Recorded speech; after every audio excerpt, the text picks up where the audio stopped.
பைசா கூட நிதி தரவில்லை. பல லட்சம் கோடி ரூபாய் நம்முடைய மாண்புமிகு PM கேர் ஃபண்டில் உள்ளது. PM கேர் ஃபண்டு இந்திய மக்களால் கணக்கெழுத முடியாத, கணக்கு கேட்க முடியாத பண்டில் இருந்தாவது ஒரு 50,000 கோடி ரூபாயை ஐயா வாங்கி தந்தால் நன்றாக இருக்கும் என்று நான் கேட்கலாமே.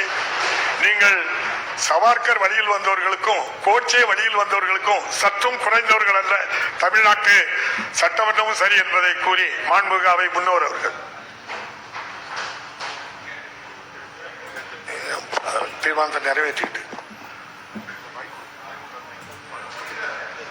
மாண்புமிகு பேரவைத் தலைவர் அவர்களே, ஜனகணமன என்னதான் பாடு தற்போது இந்த ஆண்டிற்கான முதல் கூட்டத்தொடரின் தொடக்கமாக சட்டமன்ற பேரவை மரபுகளின்படி மாண்புமிகு ஆளுநர் அவர்களின் உரை நிகழ்ந்துள்ளது.